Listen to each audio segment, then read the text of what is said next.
warahmatullahi wabarakatuh. Apa kabar anak-anakku semuanya? Kita bertemu lagi ya di video pembelajaran, masih di tema yang keempat, yaitu hidup bersih dan sehat. Nah, anak-anakku semuanya, pada kesempatan kali ini kita sudah memasuki subtema yang ketiga dari tema 4 itu, yaitu hidup bersih dan sehat di tempat bermain. Nah, anak-anakku semuanya, pada kesempatan kali ini Pak Guru akan menjelaskan sedikit tentang bangun ruang. Pak Guru flashback sedikit ya. Kalau di subtema kemarin kita sudah belajar tentang beberapa bangun datar, yaitu seperti persegi, persegi panjang, segitiga, dan lainnya. Nah, di kesempatan kali ini kita akan beralih untuk belajar membahas tentang bangun ruang. Nah, anak-anakku semuanya, di sini di papan tulis sudah Pak Guru gambarkan sebuah bangun ruang yang berbentuk kubus. Jadi namanya bangun ruang anak-anak, ada ruangannya ya, atau tersusun dari 6 buah bidang. Di sini balok ini tersusun dari bangun datar berbentuk persegi ya. Nah, anak-anakku semuanya, pada kesempatan kali ini Pak Guru akan membahas tentang ruas garis.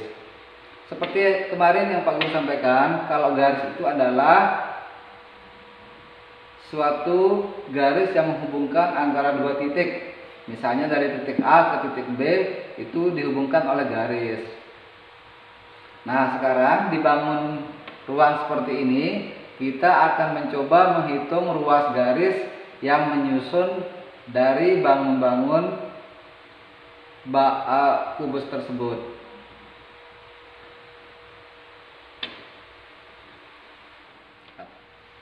Baiklah anak-anakku semuanya, kita lanjutkan ya. Jadi yang namanya garis itu yang menghubungkan antara dua titik, misalnya di sini titik A dan titik B. Nah, ini namanya garis. Adapun ruas-ruas garis ini adalah garis yang menghubungkan antara beberapa titik sehingga membentuk suatu bangun ruang. Di sini kita akan mencoba untuk menghitung ruas garis yang ada di gambar kubus ini. Kita coba hitung ya sama-sama anak-anak ya, sambil ditulis.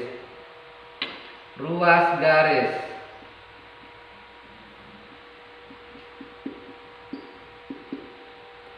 Yang pertama adalah garis yang menghubungkan antara titik A dan titik B, kita tulis garis AB. Kemudian B dengan C kita tulis BC. C dengan D kita tulis CD. Dan D dengan A kita tulis AD atau DA ya. Kemudian ini bagian dasar atau alas dari bangun ruang ini. Sekarang kita beralih ke bagian atasnya ya. Kita beralih ke bagian atasnya, yaitu garis E dengan F. Kita tulis E dengan F. Kemudian ada F dengan G. Ada G dengan H, dan H dengan E atau E dengan H ya, E, H. Nah, itu adalah garis-garis yang menyusun di bagian atas bangun balok tersebut. Sekarang alasnya sudah, atasnya sudah. Sekarang kita lihat yang berdiri tegak, bangun yang berdiri tegak. Di sini ada ruas garis yang menghubungkan antara titik A dengan titik E. Kita tulis A, E. Kemudian ada juga garis yang menghubungkan titik D dengan H. Ada garisnya putus-putus ya, yaitu D, H. Kemudian antara titik B dengan F kita tulis B, F. Kemudian antara titik C dengan titik G kita tulis C, G. Nah, anak-anakku semuanya, inilah beberapa ruas garis yang menghubungkan antara satu titik dengan titik yang lainnya sehingga terbentuklah sebuah bangun ruang yang disebut dengan balok. Sekarang kita hitung ya anak-anak jumlah ruas garisnya ya. 1, 2, 3, 4, 5, 6, 7, 8, 9, 10, 11, 12. Jadi garis yang menghubungkan antara satu titik dengan titik yang lain yang membentuk sebuah bangun ruang yang bernama kubus ini berjumlah 12 ruas garis. Dan ini adalah nama-nama ruas garisnya anak-anak semuanya.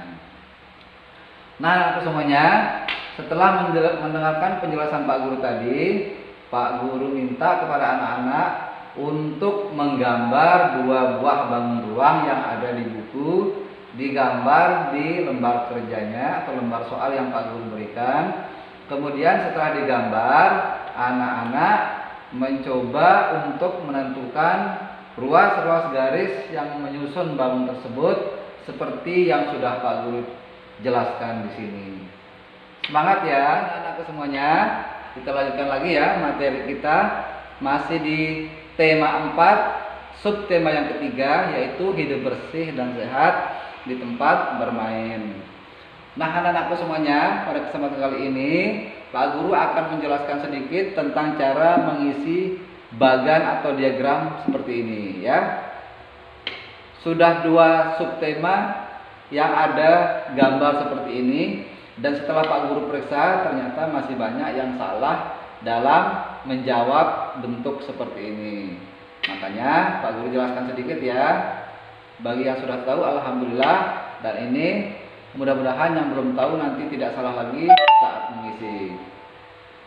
Di sini anak-anak dituliskan sesuai dengan subtema yang kita bahas. Kalau sekarang subtema kita subtema yang ketiga, maka di sini juga ditulis subtema yang ketiga, yaitu sekarang hidup bersih dan sehat di tempat bermain atau persatuan dalam permainan. Nah, di bagian atas ini adalah tempat anak-anak menuliskan manfaat persatuan di dalam permainan. Nah, saat anak-anak bermain harus memiliki sikap persatuan atau bersatu. Manfaatnya itu apa saja bersatu saat kita bermain. Nah, anak-anak bisa tulis di sini nomor 1 apa manfaatnya, nomor 2 apa, nomor 3 apa, nomor 4 dan seterusnya. Itu caranya anak-anak ya. Kan di sini sudah dituliskan manfaat. Jadi manfaat persatuan saat bermain. Nah, di yang sebelah bawah ini yang biasanya berwarna merah itu adalah akibat yang ditimbulkan jika tidak ada persatuan saat bermain. Misalnya saat bermain anak-anak tidak bersatu atau tidak kompak. Akibatnya apa? Nah, anak-anak bisa tulis di sini. 1 apa akibatnya? 2, 3, 4 dan seterusnya. Dan anak-anak untuk manfaat dan akibat ini anak-anak bisa cari informasi di Google ya. Bisa juga anak-anak bisa searching di Google, lihat nanti manfaatnya ada apa, kemudian akibatnya apa, bisa anak-anak tulis di sini. Oke.